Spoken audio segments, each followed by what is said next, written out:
This is extremely important for you to pay attention to.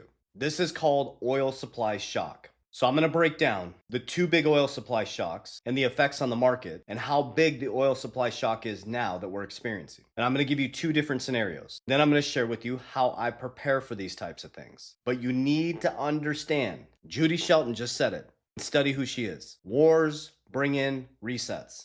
After World War II, the IMF was created, the Bank of International Settlements created, we became the world's reserve currency, Bretton Woods. If you don't understand history and cycles, you'll be a victim of it every single time. So in 1973, the oil supply shock was 7%, which caused a 52% market drawdown.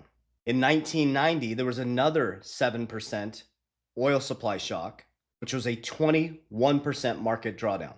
So what does that tell us? With a 7% oil supply shock, you're going to get about a 20 to a 50% drawdown in the markets. So now fast forward to 2026 and the Straits of Hormuz being shut down, you're currently in between a 15% to a 20% oil supply shock.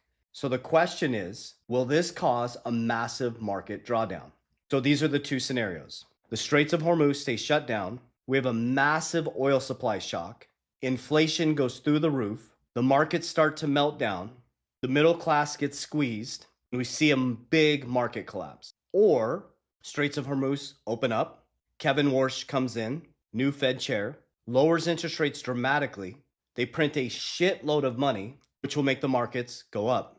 But there's one truth in both scenarios. On one side, the middle class gets crushed through inflation. They can't survive anymore. Credit cards are maxed, savings are drained. On the other side, markets skyrocket, the value of your currency goes down, again, crushing the middle class because most of the middle class is not even in the markets. But there's another truth, is that within the next 3 years, I don't know if it's going to be 2 months from now, 6 months from now, or in the next 3 years, you're going to have a reset into a new system. There will be a major market pullback. This is all math. Central banks around the world are stacking record amounts of gold. The Feds just bought back record amounts of their own debt.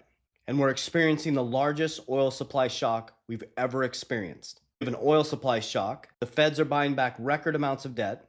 Banks around the world are stacking gold, signaling a detachment from the US dollar dominance. And as Judy Shelton said, war brings in resets. As Ray Dalio says, credit crisis and war bring in resets. And we have two coming at the same time. So how do you navigate through this? Is you understand how inflation works. The US dollar's collapsed 96 to 97% since the Fed was created. We're in a monetary debt crisis around the world. You have stable coins coming in now. You have Bitcoin, a fixed supply asset. You have the largest asset manager